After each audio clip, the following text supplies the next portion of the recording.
What? You want to know what I think of the Beatles? The Beatles? All right, let's do it. The Beatles.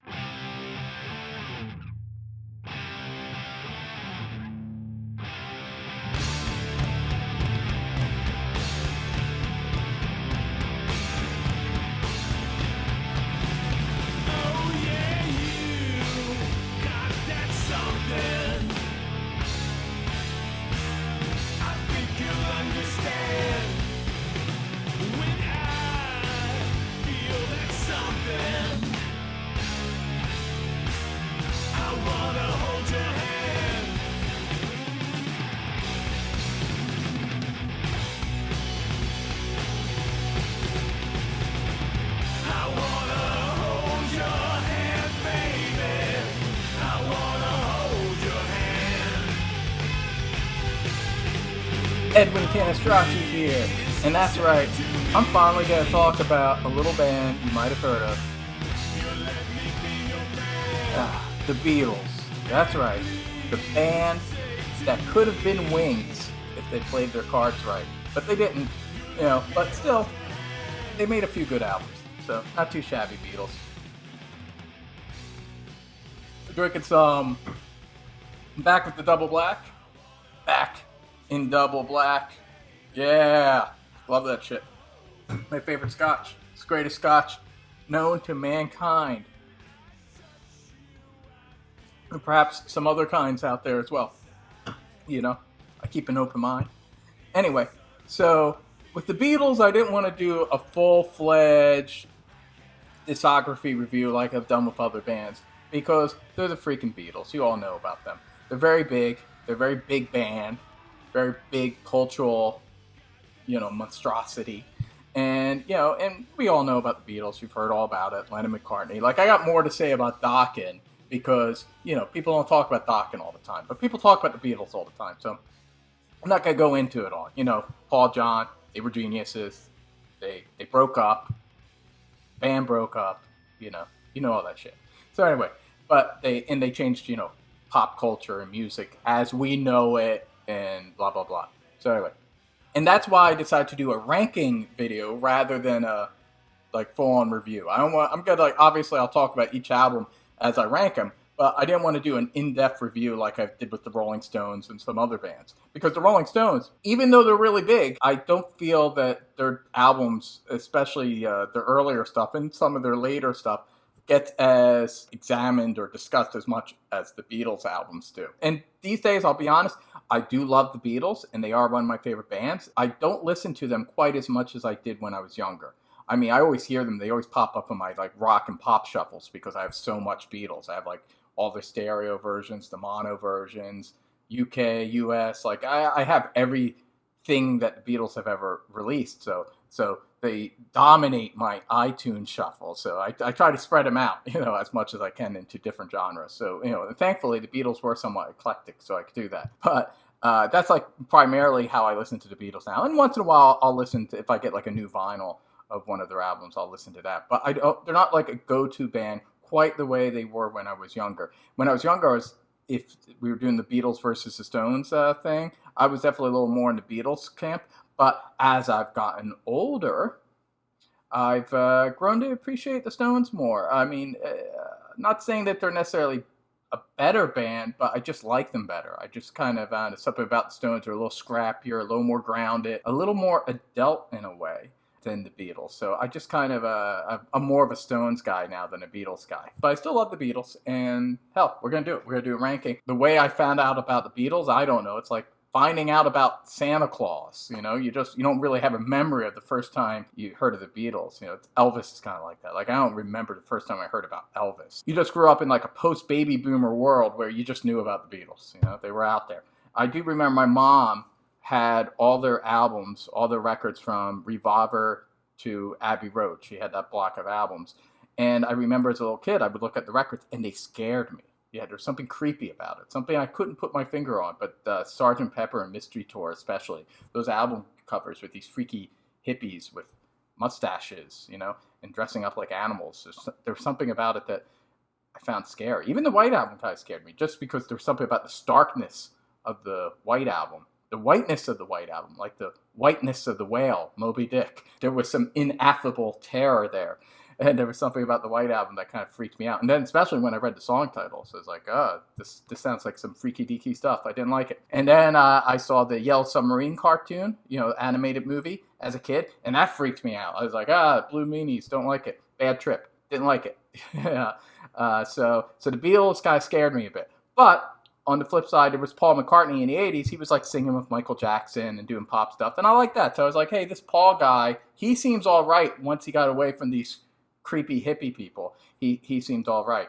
But the Beatles kind of scared me a bit as a kid. Then I guess it was really the very thing that creeped me out as a child, though, was the thing that pulled me in as a teenager. Like suddenly that psychedelic creepiness kind of seemed cool to me. And like suddenly, I was smoking pot and stuff and becoming a little bit of a stoner in high school. So suddenly in high school, I was like, the Beatles, trippy, cool. So suddenly I was into it. Like this was the 90s, and now I was like open to this idea. And I was already like, I like the Doors. I mean, I love the Doors, one of my favorite bands. And I was a big Hendrix fan. I was getting into more 60s and 70s rock. The first Pink Floyd album, Piper at the Gates of Dawn, I was listening to that album a lot. So this was a good period for me to like dive into the Beatles. So it was the psychedelic era that initially pulled me in, the very thing that frightened me as a child. I would play some of my mom's records at this period, but they were all scratchy. My mom didn't really take care of her records. Sorry, Mom. It was cool records, but you didn't take care of them. They were all scratched up. You weren't OCD like I am with my records. So they were all scratched up. And I played the White Album, and I could tell, like back in the USSR in Dear Prudence, I can tell there was something really cool about these songs, but it was too scratchy, so like I stopped the record like after Dear Prudence. I was like, I should listen to this another way because I can tell this is going to be a cool album. And then I borrowed my buddy Mike Rossi, who lived across the street from me. I borrowed his parents, his dad had a cassette version of the White Album, which actually didn't have a white cover. It had like the photograph pictures, the famous photos on the album. I borrowed that tape, and at the same time, I had decided that I was going to try LSD for the first time. I was like maybe 17, somewhere. Yeah, I think I was 17 or 18. I was on the cusp. It was the fall. And I'm a Libra, like John Lennon. We actually had the same birthday, October 9th. So there you go. So I decided in October, around this time period, when I was either 17 or becoming 18. I was 18 in my senior year of high school because I got left back in kindergarten. I wasn't good at taking naps and the alphabet, I guess. So I decided I was going to do some acid with this girl I was friends with, Stacy. She was going to be my guide. I was being smart about it. I was like, she was going to be straight and not do any acid. She was going to be sober, and she and I was going to take the tab. I only took one tab. I wasn't getting too crazy, and I was going to do the acid and listen to the White Album for the first time while she drove me around. And this is New Hope, Pennsylvania, which is outside of Philadelphia. It's where the band Ween's from. And one day I'm going to probably do a Ween video. So anyway, because they're a great band. But anyway, so I'm driving around New Hope, PA with Stacy. She's driving me around. It's evening. And I'm listening to the White Album clearly for the first time coming out of her car stereo. And the acid it's kicking in. It's starting to kick in. Well, actually, it really didn't even kick in. Now that I'm thinking about it. It took kind of a while, actually. But I had the anticipation. That itself is like a high. The anticipation of, ooh, I'm going to go on a trip. So I listened to the White Album, and Back in the USSR came on, and then it went into Dear Prudence, and man, one of the greatest segues ever in music, in my opinion. And by the second side of the first tape, that's when the acid started to kick in, and I started to get the high, the buzz. I started to feel good. And then she accidentally hit a cop car. I'm not lying. And it was raining. She hits a cop car, and then I see the cop, siren is red and blue, and the cop comes out. And all I'm thinking at this time is, oh no, I'm going to have a bad trip. That's just what I'm thinking. Oh no, I'm going to have a bad trip. This is like the worst case scenario, hitting a cop while you're doing acid for the first time. But cop was cool, and he was just like, it was just a little fender bender. She just like kind of nicked his bumper. And he was cool, and he was just like, yeah, no, it's all right, go off. Maybe she was a pretty girl, maybe. So he let her go. So we're fine. And I was like, cool. It didn't bother me, too, because I was at the high early stages of the trip, so everything was great. Everything was love. I was like, ooh, I love that cop. I love the red and blue lights. I love the rain. I love the Beatles' White Album. It was all good. And then I went back to her place, her parents' place, because we're just teenagers, and somehow this weird guy with long hair and a goatee and a flannel doing acid, this nice upper middle class family allowed me into their house and into their daughter's bedroom. I don't know, I guess they were pretty lenient. Anyway, so they did.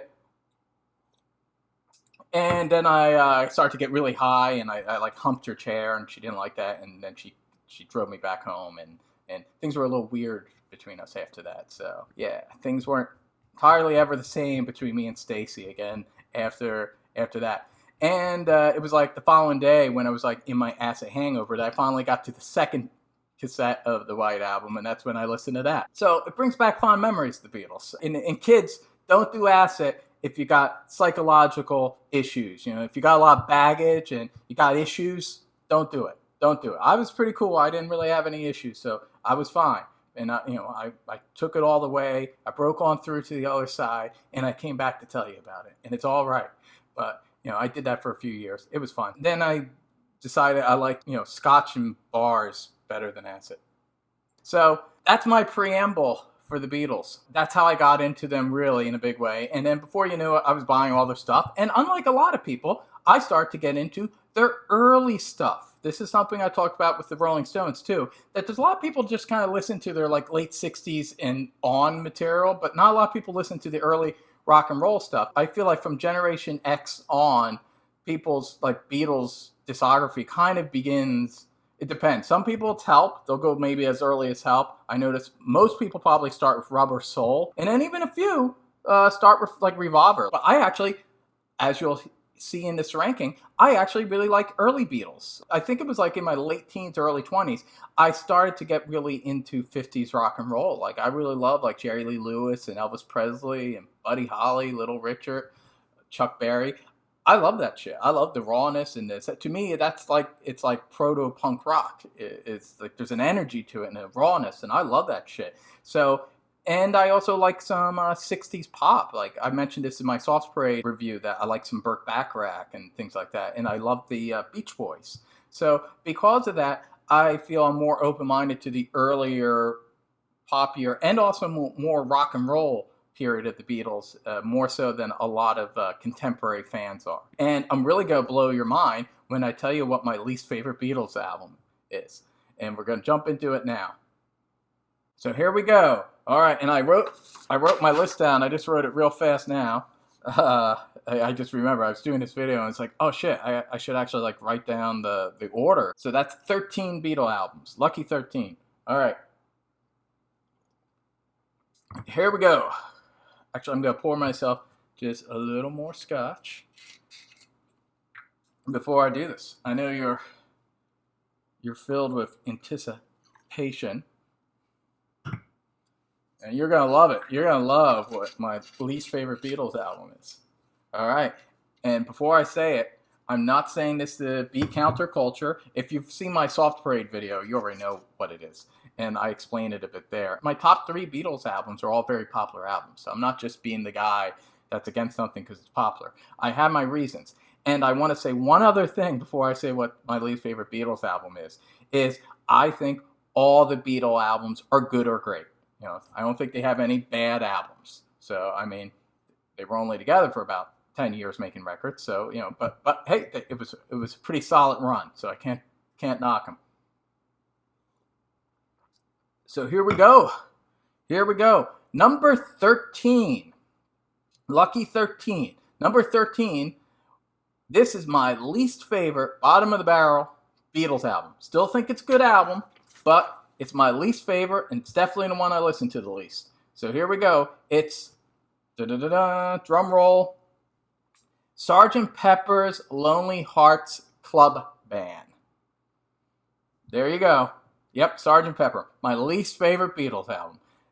Everyone's losing their mind. Oh, it's Sgt. Pepper. It's a masterpiece. It changed music, blah, blah, blah.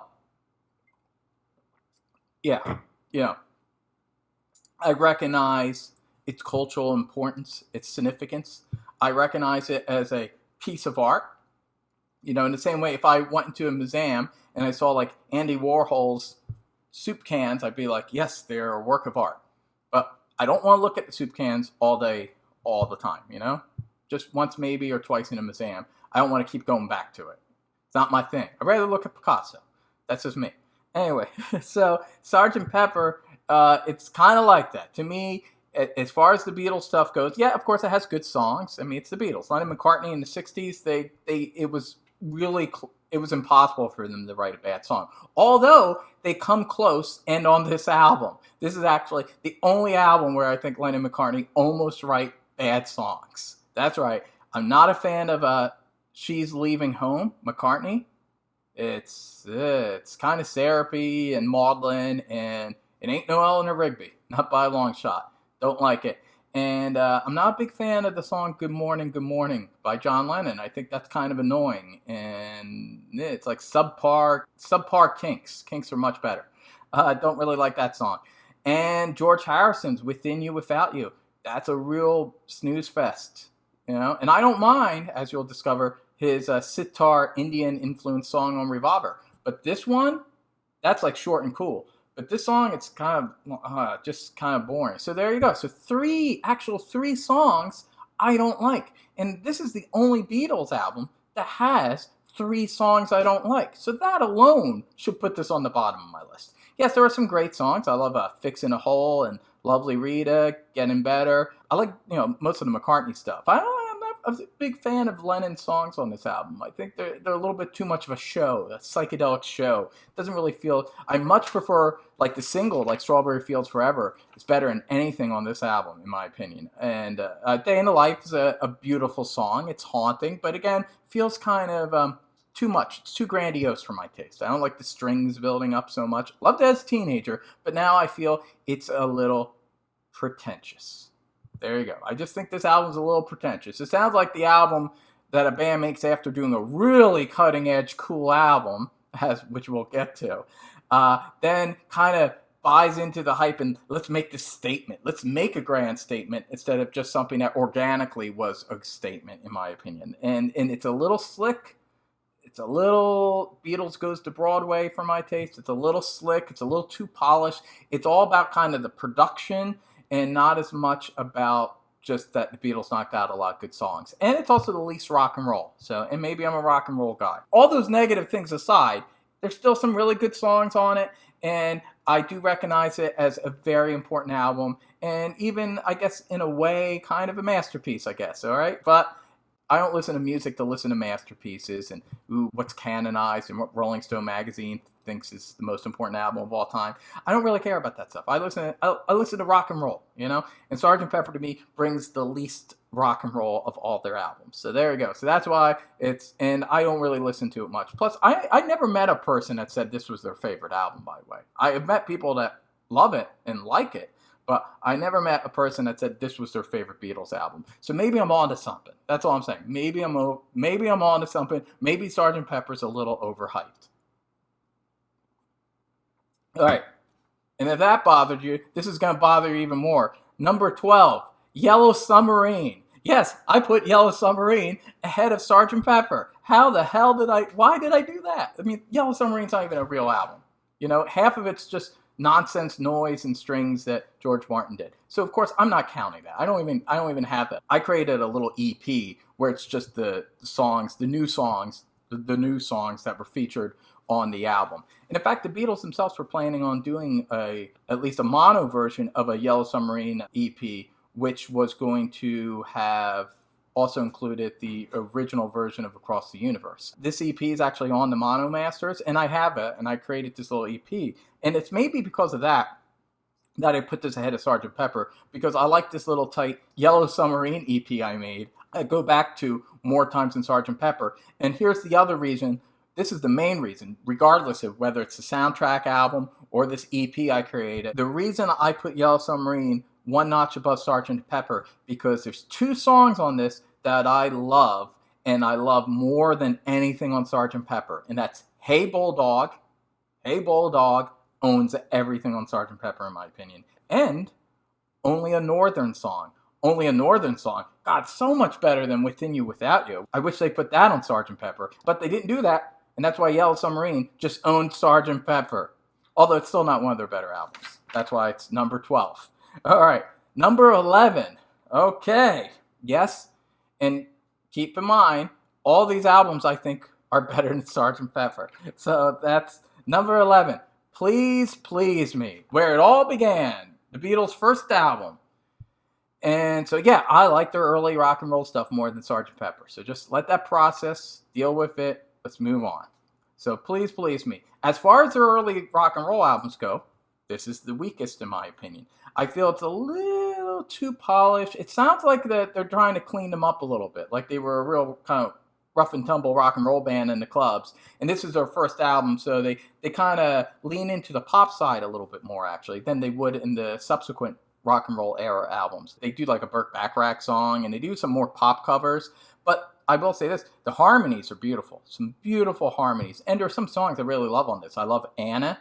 Love Anna. I think it's one of John Lennon's most moving vocals. The early days, one thing too, is I feel John Lennon really shines, and he's really the dominant figure in the Beatles in the early days. Then kind of McCartney starts to catch up to him, and then by the late 60s, they're pretty even. But in the early days, it's really Lennon's band. And Anna, and his singing was really powerful, even on this album. So I love Anna. I also love Misery. Misery is a beautiful song. There's a lot of really nice stuff on this album. I do like it. I like it. It's a nice, enjoyable album. I listen to it from time to time. I think it's not as rockin' as a couple of the subsequent albums from their early days. And it's a little callow. It's a little like they're not fully themselves quite yet. It's not the most amazing debut. It doesn't quite make a statement. Not in the same way that the American first release, which would be Meet the Beatles, which we'll talk about later when we get to With the Beatles, that to me was more of a statement than this album. But hey, it worked in the UK. People loved it. It became a big deal. Anyway, so next album, number 10, Hard Day's Night. A Hard Day's Night. Now, this is an album, objectively, I think is better than I'm giving it credit for. Really, this should be higher on the list because objectively, this is like a perfect pop rock album. And this is kind of Lennon's first wave of songwriting mastery. Like, he really dominates this album. It almost feels like a solo rock and roll John Lennon album at times. But, that being said, my favorite song on it is a McCartney song, Things We Said Today. Oh, I love that song so much. And that song's great. It's very moody. But I also like the Lennon moody song, I'll Be Back. That's cool. And every song's perfect. It's a perfect pop rock album. So why is it not higher on my list? This is the one album where there's something kind of inexplicable about it. I can't put my finger on it, but for some reason, I just never really want to listen to A Hard Day's Night. When I was younger, I listened to it more. But now that I'm older, I don't know, maybe because so many songs were big hits from this album that they're a little played out for me. I don't know. It's almost a little too perfect, too. Something a little too perfect. Not perfect in that same way that Sgt. Pepper is kind of too perfect, but too perfect in, like, the songs are too perfect. Like, they're just a little too perfect. There's something a little almost uptight about it. Like, I don't feel like there's some rock and roll in this, but it still feels a little too pop. And I noticed something, too, which we'll discuss with the next album, that the albums that were also soundtrack albums for their first two movies, they seemed a little poppier than the studio albums that they made in between and after them around this time period. I felt like the studio albums that weren't movies were a little more off the cuff and a little darker than the ones they did for the movies. So maybe that's intentional. Maybe they sweetened themselves up a little bit when they were doing the movies. But yeah, that's the thing about Hard Day's Night. It's a little too perfect and a little too pop, but I do recognize it as a really, really well-crafted, perfect album. Just too perfect for me. I like my things a little scrappier and I like a little bit of imperfection in my perfection. Okay, next. Number 9, Help. Whoa, this is an album that a lot of people really love. And I used to love this a lot. Like now, I still, at this point, I'd say all the albums I do love. We're past the albums that I like or think are overrated. Now we're getting to albums that I do love to varying degrees. And I do love Help. That being said, I think it's a little overrated by people because this tends to be the earlier album that people go to a lot. And I think it's mainly because of a couple of songs. You got to Hide Your Love Away and I've Just Seen a Face. Those two songs are amazing and two of the greatest Beatles songs, and it introduces this folkier side. So that's where the folk side started to come up. And of course, it has Yesterday, which is an amazing song, but like I never need to listen to Yesterday ever again. And the rest of it's just pretty decent rock and roll and pop, and a little bit, almost even a little bit of a country side. And we got like Ringo singing Naturally, the Buck Owens song, and that's really nice. Ringo sings great country, by the way, in his first solo album. Is a country album. No, it's not his first. It's his second solo album. First one was had orchestration and was a Sentimental Journey. Yeah, but the second one was Bouquet of Blues. Oh, I love that album. I love Bouquet of Blues. So highly recommend it, especially if you're into like late 60s, early 70s country. But anyway, Ringo had a really nice voice. Actually, I think Ringo's a very underrated member of the band. I think he had a really nice crooning voice, especially for country.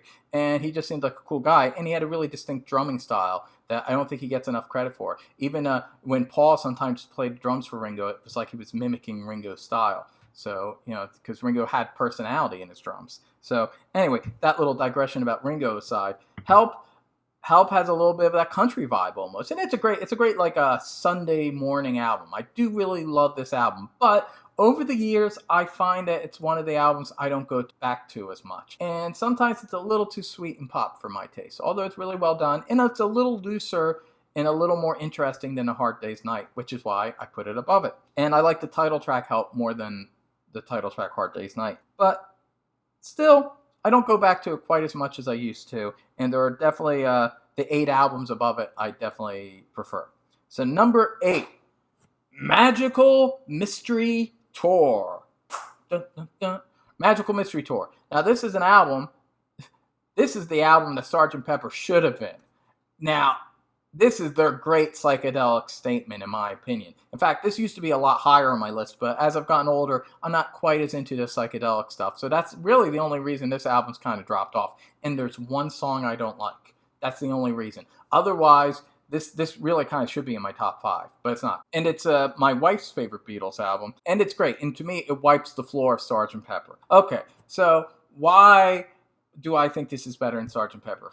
Well, first and foremost, I just think it has better songs. And I'm a song guy. When it comes down to the songs, forget all the bells and whistles. I think this has better songs. Yes, I know half of it are singles and B-sides, and it's really an EP for that TV special they made that wasn't so hot. But, it's kind of cool. And I think that's another issue with it. I think people judge this album because, like, when they know the history of something. And also because at the time, critics, pissed all over the TV show. So it was kind of considered like the Beatles' first failure, although the album still sold well. So the EP was associated with that. And then in America, what eventually became kind of the canonized official album was that EP with a slightly different running order and some singles and B-sides from that era, like Strawberry Fields Forever, Penny Lane, and Hello Goodbye, and a great B-side that I love, Baby I'm a Rich Man. Love that song. And anyway, so they put this together. But, it's all from the same era. This is all stuff that was all recorded in, like, 67. So it flows together. It's very cohesive because it's all music made at the same time. And I think the songs just aren't as overproduced as the Sgt. Pepper songs. They sound like there's production involved, definitely. And, like, I Am the Walrus is doing all this crazy shit. But it just sounds a little like they didn't spend months and months on them. Like, the same way Sgt. Pepper sounds. Like, it just sounds a little looser, a little druggier in a way, like real druggy versus kind of fake Broadway druggy. And I just feel there's a little even more of a rocking quality, even though it's psychedelic. There's, at least with I Am the Walrus and the title track, Mystery Tour. It's just kind of an energy to it. And there's a darkness, too. I feel it's darker than Sgt. Pepper with, like, Blue Jay Way, one of my favorite George Harrison songs. I love that. And Fool on the Hill is a kind of sneakily dark song. It sounds kind of like a nice little ballad, but then it gets like really dark in the lyrics. And overall, I just love this album. And if you're gonna listen to like psychedelic Beatles, this to me is the psychedelic Beatle album to listen to. The only song I'm not crazy about on this album is the last one, which was a big hit single of theirs, All You Need Is Love. That's a little more like a Sgt. Pepper kind of song, but not even as good as most of the Sgt. Pepper songs. It's just real hippy dippy. Everyone should love each other. It's just kind of corny. I don't like it. I never liked that song. But thankfully, it's the last song on the album, so I just always stop after Baby I'm a Rich Man, which to me is a much cooler way to end the album. So that's easy enough. And so there you go. So Magical Mystery Tour, great album. It's kind of dropped over the years, but I still love it. And that's number 8. Number 7, Let It Be. Wow, Let It Be is so high on my list. Isn't this supposed to be like one of the weaker Beatle albums? Now, this is an album that would have been really down on the bottom. Would have been probably, like right down on the bottom. It probably would have been number 13 or 12 if it was like maybe 15 or 20 years ago, Especially as a teenager, I listened to this, and I never actually had the original one. I had the naked one, the one stripped down. And even that I thought was better than the original Phil Spector produced album, but I still didn't listen to it too much. It was just a little boring to me, I thought. So why do I love it so much now? Why is it number 7? I don't know. Something about this album. I can hear it's not like their best songs. McCartney's still pretty on point. It was a typical level of quality McCartney was at in that period. But Lennon and George Harrison just sound like they're kind of knocking out half-ass stuff. Like, this is not the stuff they're most excited about. And I feel like both have one foot out the door of the Beatles at this point. And they sound a little spent, especially if you listen to the sessions. They sound kind of spent after the White Album. Like, it sounds like they all really expressed themselves and did all this great stuff on the White Album. And now Let It Be was kind of like the hangover afterwards. And they're kind of like listless sessions. But by Beatles standards, by most people's standards, they wish they had sessions that sounded this good. But so the sessions weren't that great. This is one of the things I kind of, over the years, grew to appreciate what Phil Spector did more, especially once I listened to the album on vinyl. I realized that Spector did kind of bring this kind of half-ass album kind of together by adding a little bit of orchestration here and there and slowing down Across the Universe, which now I like this version the best of all the versions. And he made it sound a little more like a Beatles album, more like the White Album, where there's just snippets of different things and a little bit of the studio chatter. And he gave it a character. And I like that character. I like the kind of off-the-cuff vibe, but with a little bit of orchestration and stuff in some of the songs, like Long and Winding Road and Let It Be. But yet some nice rootsy rock stuff. I love, I've Got a Feeling. Love that song. It's great with the McCartney part. And I love the McCartney scream when he does that real over-the-top screaming Jay Hawkins kind of scream, Little Richard kind of scream. I love that. Lennon did too. Lennon loved when McCartney sang that way. And it's like he started singing that way, I think, with Long Tall Sally, And I love that Paul McCartney. And he sings like that on that song. And then Lennon comes in for that cool second part. And then they put the two vocals together. I love that. That's really good shit. And it's really grown on me. It's just an album that's, even though I hear it's not one of their best, there's just something very listenable about it. It's a very listenable album. Especially, I kind of start to get more into stuff like Bob Dylan and the band, and things like the band, and a little more Eric Clapton from the early 70s, and Grand Funk Railroad, and early REO Speedwagon. And the more you listen kind of shit like that, the more you kind of listen to Let It Be and hear, this is a really great, even though they recorded it in the late 60s, this is really a great early 70s style kind of rootsy hard rock album with some nice poppy piano ballads, here and there. And I really like it a lot. And in a lot of ways, it's kind of like an earlier Wings album. So this is Let It Be is like the Beatles album that showed that Beatles could have been Wings if they played their cards right. And I'm not saying that entirely ironic, because I'm actually a big Wings fan. So, and I'll do a Wings video one of these days. I'm going to do Wings one of these days. You'll like it. You'll like it. You'll like it. Wings. Anyway, most underrated band from the 70s, in my opinion. All right, so number 6. Now, this is somewhat high on my list, but there are people who are going to wonder why it's just number 6. And that is Abbey Road. Abbey Road's number 6. This is one that's kind of dropped a bit. This would have been a little bit higher on my list if it was just even 10 years ago. I do love it. It's a masterpiece. This is actually the album, I think, from talking to people over the years. And, I've talked to a person here and there. I put my ear to the street. And Abbey Road seems to be almost universally the most popular album. I would say, I don't know this, I didn't look at the Billboard charts and what have you, but from talking to people, from my ear on the street, I would say Abbey Road is generally the album that most people seem to think is their favorite album. And to me, it's much better than Sgt. Pepper, so that's no surprise. And it's great, and it's kind of it's a masterpiece. And I'd say it's their best production. If you're into a band's best production, maybe I'm into the band's not so best production. But anyway, Abbey Road is a masterpiece. I think as I've gotten older, I'm not as into the medley as much as I used to. It's still better than Sgt. Pepper. The medley in the side B, to me, blows away Sgt. Pepper. And my very favorite Beatles song begins the medley. And that's right. My very favorite Beatles song is on this album. And it's really just one of my favorite. I'd say it's probably top 5, one of my favorite songs, period. And that's You Never Give Me Your Money. You Never Give Me Your Money. Man, I love that song. And that song, it's a short song. It's just like 3 minutes and a few seconds, I believe. And in that song, McCartney ingeniously goes through like all the stages of the Beatles, all in just like one little song. And I love that, especially when it gets into the hard rock part, the One Sweet Dream came true today. And it goes into that nice, cool, dark little guitar line. I love that song. So amazing. But another song that goes into kind of a dark, doomy, kind of almost like Beatles doom metal, which I love, is She's So Heavy. I Want You, She's So Heavy. And that's a song that's really cool too. I love that song. And Oh Darling, Paul's vocals on it, I love Oh Darling. His vocals, the way he screams his head off, and it's very passionate, and that cool guitar line that I believe it's Harrison doing there. Oh, I love it. It's a great album. I love this album. But I just love my top 5 Beatle albums more. And I don't go back to this album quite as much as the others. But there's nothing wrong with it. To me, this is a perfect album, but not too perfect. It sounds like a band playing. The first half is, just songs. They're not all strung together. But then McCartney does his thing. And it's a masterpiece. It's Abbey Road. It's goddamn Abbey Road. Yeah, I love it. It's great. Anyway, so number 5.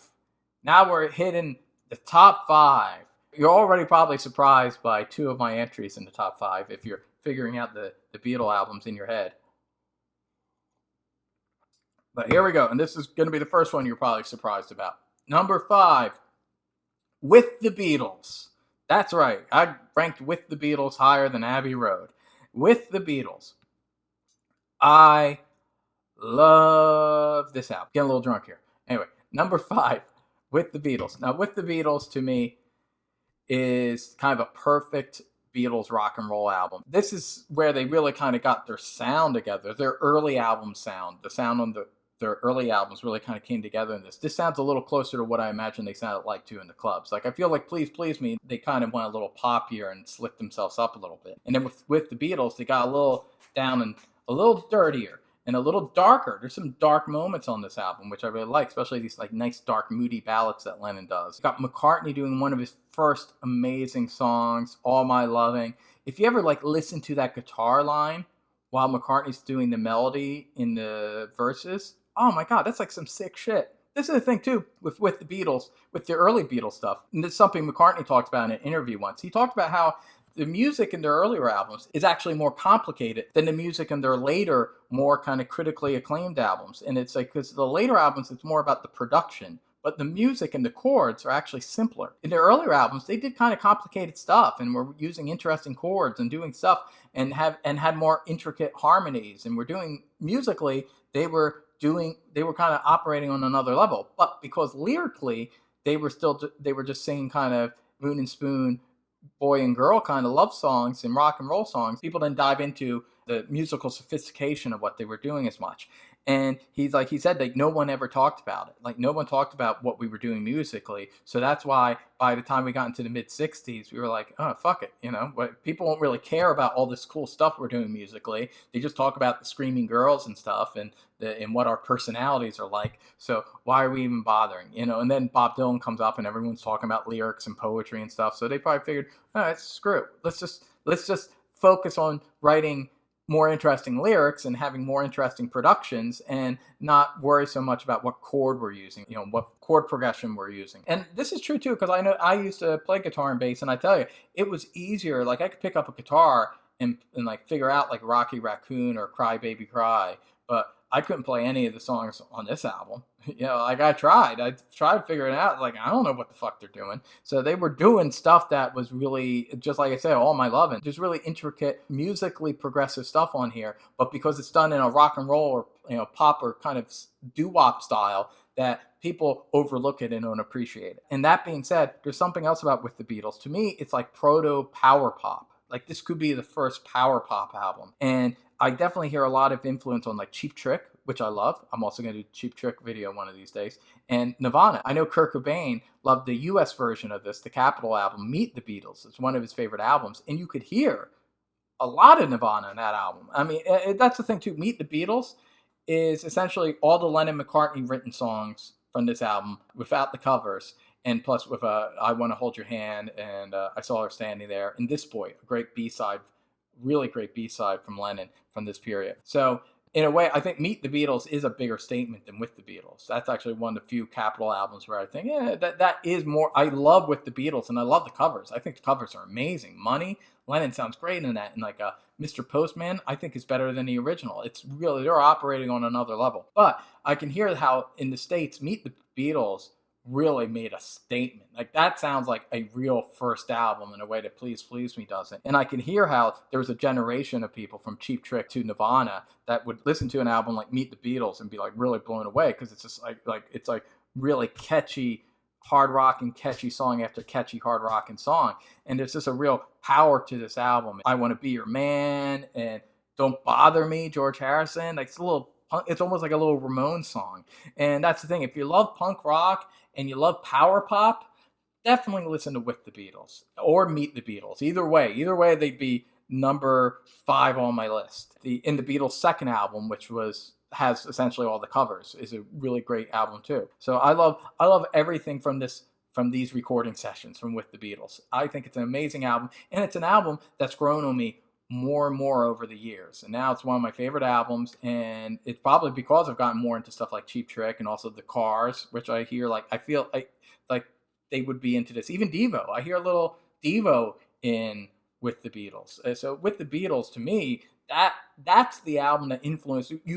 I hear more influence from With the Beatles than I do from Sgt. Pepper. I don't hear a lot of bands that sound like Sgt. Pepper, but I hear a lot of power pop and catchy little rockin' songs like the songs on this album far more. And I love this album, and more people should listen to it. Okay, number 4. Here we go. Another early album that I really love, and you probably know what it is by now if you know all their albums that have done Process of Elimination. Number 4, Beatles for Sale. I really love this album. Hell, I love it even more than With the Beatles, and that's saying a lot. So Beatles for Sale. Awesome album cover. It's probably, my second favorite Beatles album cover. Love this album cover. Them just standing there looking miserable, which is great. And it's a great album title too. It's like really subversive. And this is like kind of like With the Beatles, a little darker than Helping a Hard Day's Night. Like I said earlier, I feel their studio albums that were juxtaposed to the soundtrack albums had a little more meat to them. They were a little rootsier and a little darker at times. And Beatles for Sale has a lot of darkness to it, especially in the first half of No Reply. Woo! It's kind of sneaky too. It's dark in a sneaky way. Like, it's very pretty song, kind of a poppy, almost got a little bit of a bossa nova groove to it. Acoustic guitar, sounds like a pop ballad, sounds like a pop ballad. But yeah, if you listen to the lyrics, it's like this creepy stalking song.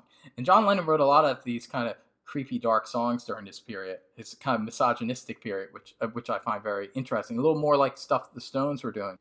But then it sounds dark too. And when it gets into the chorus and McCartney comes in screaming along with Lennon, this is some dark stuff. It's a really dark. I love it. And there's a great Buddy Holly influence throughout all this album, but dark Buddy Holly, not fade away Buddy Holly, which I love. There's that vibe, especially in the first half of this. And then I'm a Loser, where they bring in some of that folkiness, but a very dark song, great Lennon stuff. One of my all-time favorite Beatles songs, definitely my top 5 favorite Beatles songs, is the Babies in Black.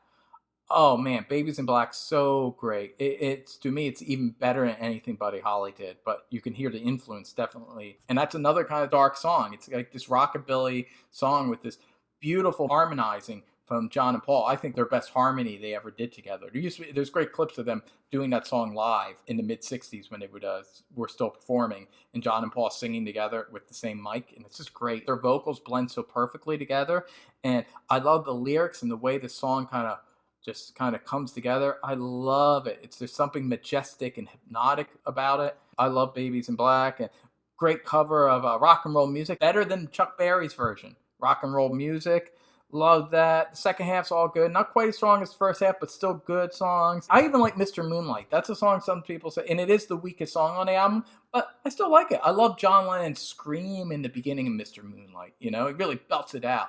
And I love John Lennon's music and singing during this period. And this is a great album. To me, it's what Let It Be was kind of trying to be, but wasn't quite. This is the roots. This is the great Beatles legit roots album with a little bit of folkiness coming in and a little more darkness coming in, and everything's really rich and beautiful. And this is an album I keep going back to again and again and again. And it's one of my favorite Beatles albums. And that's number 4. Number 3. Now, before I get to number 3, you already figured out, you know what the top 3 are, but you don't know the order. You don't know the order, smart guy or smart girl, smart whatever. All right. My top 3, I will say this for my top 3. My top 3 has always been my top 3. The order has changed. At one time, each one of these 3 albums has, at certain periods, been my favorite Beatles album. So they have sometimes switch places, and each one of these albums to me has a legit claim at being my favorite Beatles album or one of the greatest Beatles album ever. And 2 of them especially are always cited as like their top 2 albums by a lot of people. You even dread it, Rolling Stone. Screw that magazine. But they were right about how great these 2 albums are. They're on this list. But I say, at least for the past 5 years, it's pretty locked in. This is very locked in. This is my top 3. I don't think it's going to change. I feel this is the order of my top 3 albums. So let's get into it. Number 3, Rubber Soul. There you go, Rubber Soul. Yeah, it's a masterpiece. Rubber Soul is kind of that perfect bridging album. To me, this is the bridging album from the earlier period to their later period. It's a perfect album. There's nothing bad on this album. In some ways, you can make an argument that this is the Beatles kind of at their musical peak. Now, what I mean by musical peak, I'm talking about their instrumentation, their harmonies. That's what I'm talking about, technically speaking. Because as they toured less and less, and this is something else that McCartney and Lennon had talked about, that since they gave up touring in the late 60s, they really owned a studio. They knew how to make a great album in the studio, but their chops weren't what they were in the early days. This is kind of the last album where their chops are really at a kind of high level. And the songs are just amazing. They're all just amazing. I gotta say one thing though, this is the one case, whereas in some of their Capitol albums, which I think get a bad rep, they're not as bad as some people say, but this is the only one where I actually prefer the Capitol version. That's right, I prefer the US version. All the songs it leaves out, I do love. They're great songs, but they're not my favorite ones from the album. Actually, all the songs they left on the album, Michelle, Girl, I'm Looking Through You, Norwegian Wood, all those songs they kept on the album. Run For Your Life. All those songs are my favorite songs from this album. And the US version kept all those songs on. But what they did is they added 2 of my favorite songs from Help. It's Only Love and I've Just Seen a Face, which is not only my favorite song from Help, it's one of my favorite Beatles songs and favorite McCartney compositions ever. And in this version, in the US version of Rubber Soul, it opens with that. And that's a great opener, especially with that little cool guitar, acoustic guitar thing in the intro in the beginning. And then the way it kicks into the song, this cool poppy, folky, rockabilly vibe. And then it goes into Norwegian Wood. And I think it goes into Norwegian Wood. Those 2 songs complement each other more so than Drive My Car and Norwegian Wood. Both versions are great, and both versions would be my number 3 favorite Beatles album. But I kind of like the Capitol version a little bit better. But the UK version's great too, and it's a little more eclectic, and it definitely sets up the next album. But yeah, it's great.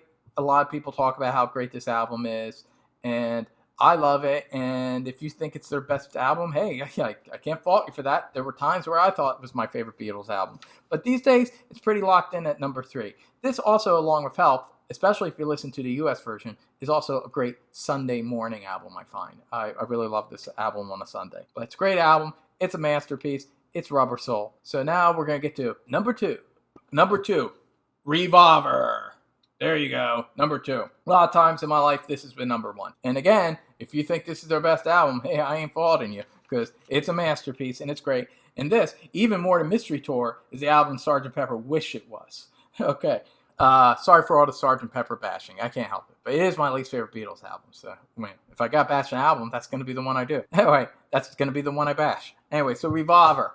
Now in retrospective reviews, a lot of people do cite this as like the greatest Beatles album. But there is still that kind of hangover of the baby boomers where it's all about like Sgt. Pepper, you know?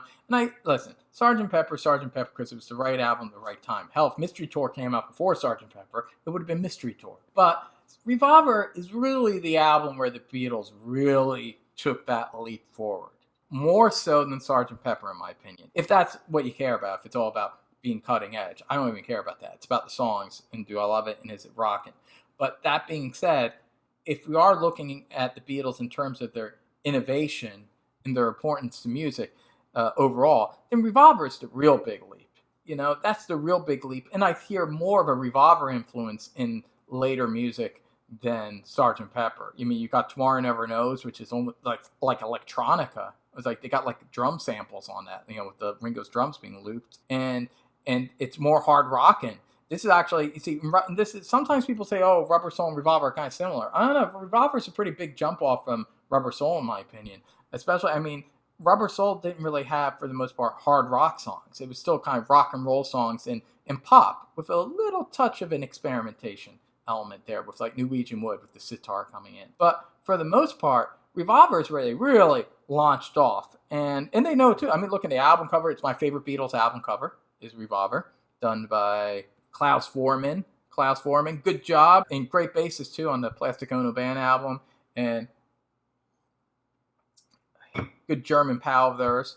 Anyway, did a great album cover, and look at the album cover. Oh, that album cover wipes the floor of Sgt. Pepper's album cover, in my opinion. Anyway, and it's the first album that really brings in the orchestrated element. I mean, Eleanor Rigby, in just, what is that, like 2 minutes and a few seconds? Eleanor Rigby, in its short time, to me, makes a far more powerful and starker statement than anything on Sgt. Pepper. Paul said that the strings were inspired by Bernard Herrmann's score on Psycho, the Psycho score. And you can hear it because they're very sharp, very trebly, kind of sharp strings.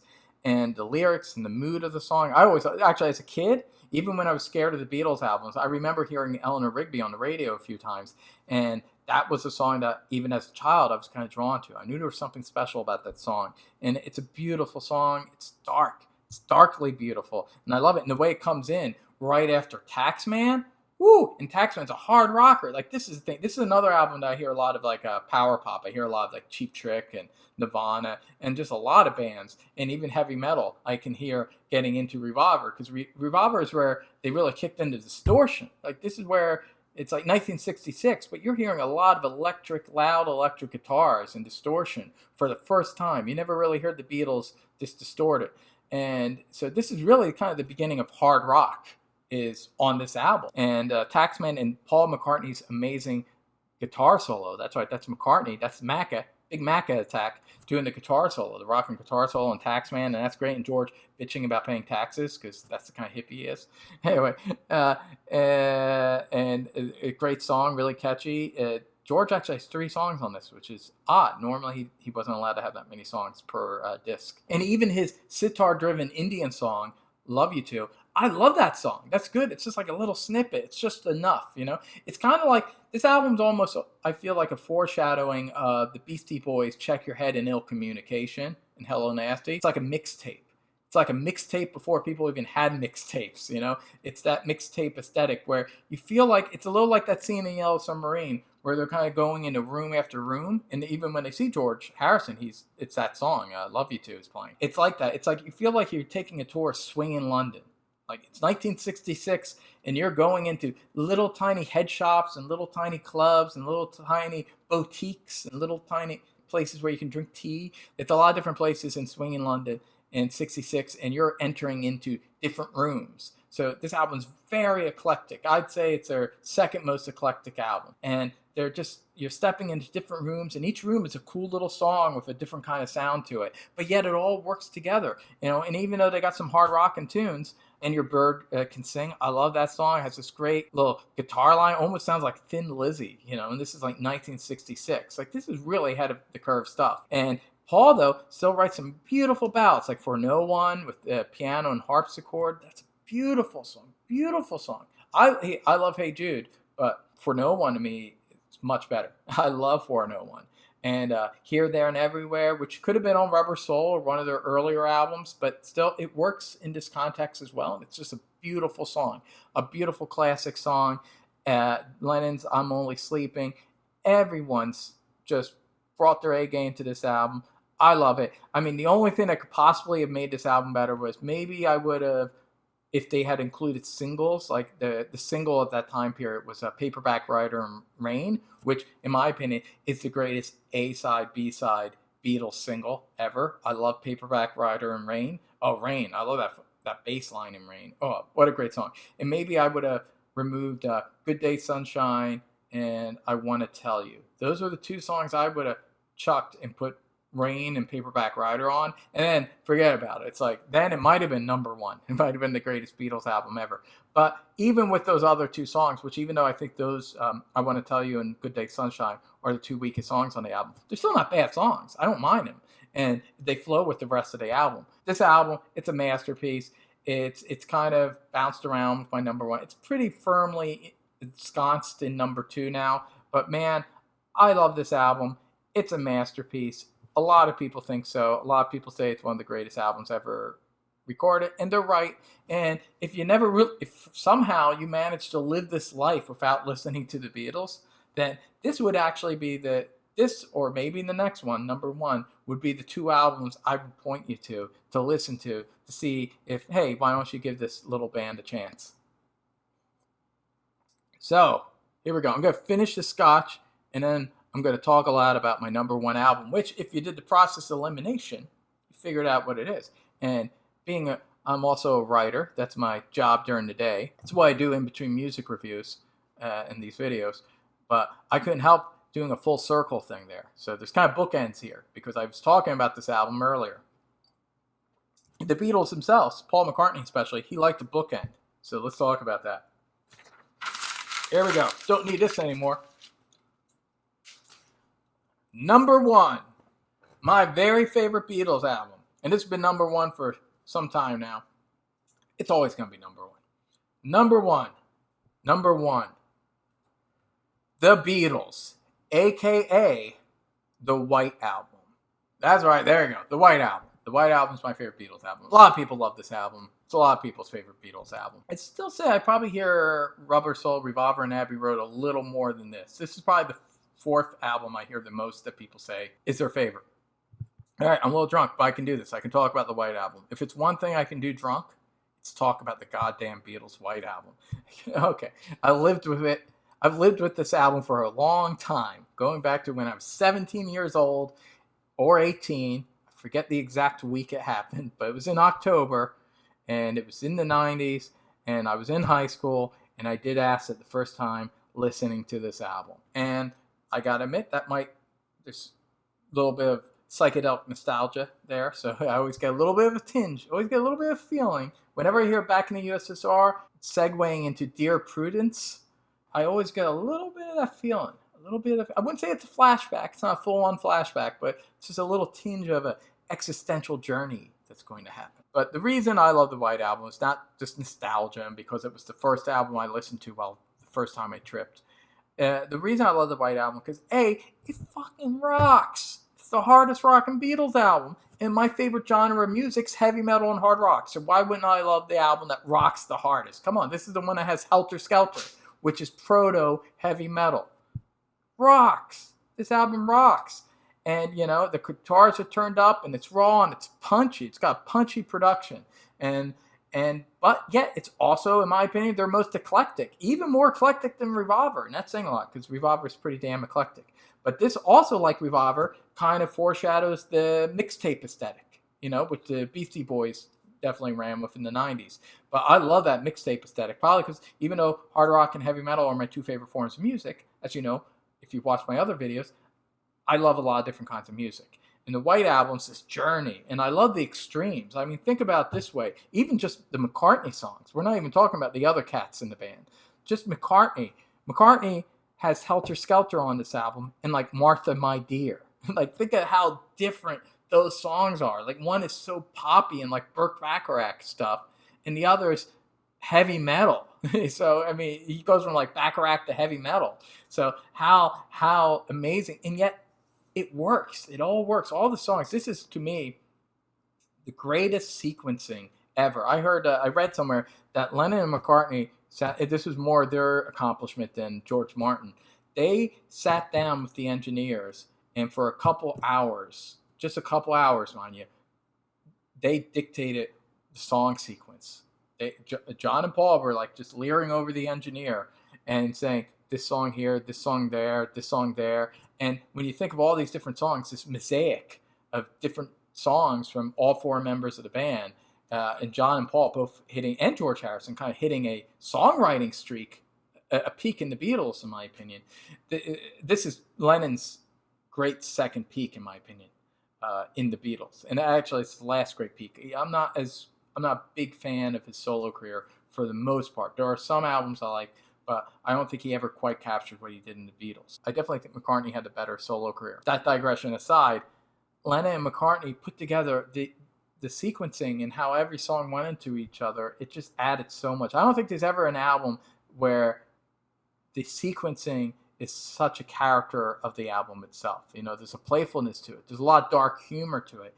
The way I'm So Tired with the backward message, goes into Paul's dead and miss him. Goes into Blackbird, and then there's like a little animal suite, Blackbird, piggies, Rocky Raccoon, so you got a little animal suite there. So I think the Beatles were really operating on a whole other level where they thought of this stuff, even if it was just instinctively. And then the second disc and, Birthday and Your Blue, so raw and rockin'. Oh man, I just love it. And then Sexy Sadie, I love that song. It's Lennon's greatest moments. McCartney, I wouldn't say it's his greatest moments, but they're still amazing songs. I mean, Helter Skelter, Blackbird, Why Don't We Do It in the Road? I love that song. So raw and primal, and that's like proto-punk. That's like like Iggy Pop type stuff. I love that song. But yet they could be so gentle too with I Will and Julia. I mean, that's the thing. They're just totally the Beatles, and it makes sense that it's called the Beatles because that's the official title of the album. It's not called the White Album. It's called the Beatles. It's a self-titled album. And it makes sense because this is the Beatles. This is like everything the Beatles were working to and everything they could do. And it has the experimentation of Sgt. Pepper. You got Glass Onion and a few offbeat songs. And yet it's also the rock and roll side. But now they're rocking in a harder, more primal way than they did even when they were younger. The lyrics are more clever. And there's a lot of dark humor throughout. And, this is an album that people that I would say that they were young men kind of growing into becoming, I wouldn't say middle age, but they're not green anymore. Like they know what they're doing. A little like the Stones with Beggar's Banquet. That's kind of the equivalent, where the Stones kind of became men, like full-fledged men. This is like the album where the Beatles become men, and it makes sense. And Paul had his woman, and John had his woman, and they were already kind of breaking off and becoming their own people. And that's the thing. A lot of people say the White Album is like the album where they're breaking up on. It doesn't sound cohesive. But I think people go at it the wrong way. There are a lot of songs, and Ringo Starr pointed to this too, where they're actually playing together in a little room and just rocking out, especially the more hard rocking songs like Helter Skelter and stuff. So I think that's a bunch of bullshit because they were actually playing more like a band on this album than a lot of other ones. Plus, McCartney's helping everyone with all their songs throughout. Sometimes John Lennon's fucking off, but Paul McCartney's on all of George Harrison's songs, and he's adding a lot of stuff, like While My Guitar Gently Weeps. That great bass line adds so much to the song. Plus, he's playing the piano and has some great backing vocals. And I hear a lot of team effort actually in the band. And also, if you know the period, like, Hey Jude was written during this time period, and John Lennon loved that song and encouraged Paul, to put it out there. And he loved the lyric, "The movement you need is on your shoulder." Paul was going to change that line, and John said, "No, that's a fucking awesome line. You keep it. You keep it, you bloody cunt." They were working together a lot more. There's sessions you can hear on YouTube where Paul McCartney is singing lead vocals on "I'm So Tired." And it's great. And there's a moment where he goes, "Give up the booze, boy." So you hear that there was a lot more of group activity going on with the White Album than this myth that this kind of the spin of the White Album is that the band's breaking up and then they came back together for Abbey Road. But that's a lot of bullshit. There was a lot of group activity, even with Yoko in the background painting pictures or whatever. The band was working together and they created their masterpiece, in my opinion, and their definitive statement. But at the same time, as they were working as a team, they were also establishing themselves as four unique individuals that could all go off. Even Ringo, whose solo career is a little bit better, at least in the early 70s, than people might have expected.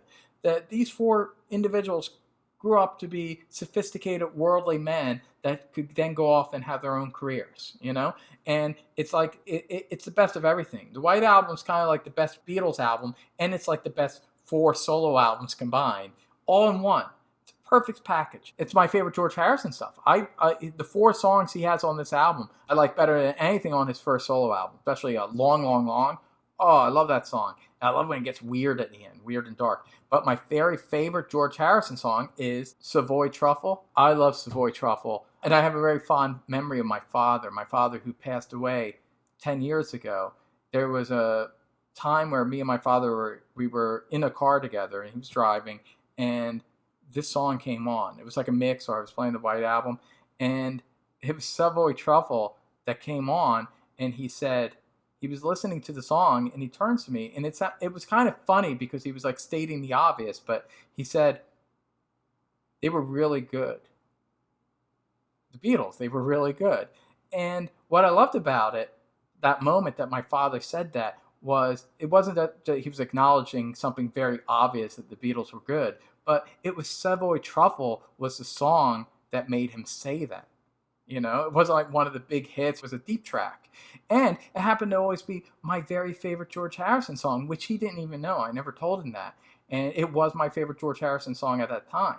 And it's something, I don't want to get choked up here. It was a very moving moment for me. So whenever I listen to that song, I always think about that, and I always think about my father. And it's an amazing song because it's very unlike George Harrison too, because it was upbeat and fun. It's more like a McCartney type of song, and it was kind of funky. And it's like the joy of music. And that's the thing about the White Album. The White Album is the joy of music. If you love music, you love it down to your bones, then there's something perverse about not loving this album.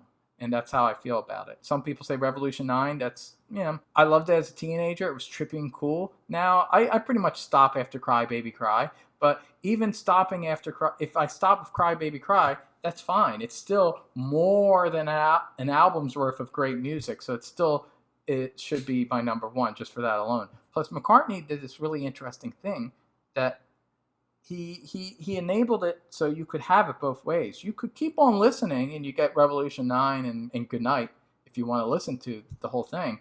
But he put a little coda. After Lennon's amazing song, Cry Baby Cry, one of my favorite Beatles songs, I love that song, which is in itself, I think, a really cool way to end an album. So that works as the last album track. But really solidifying this as the last track is McCartney puts that little coda at the end. He puts that little snippet of a song, Take Me Back.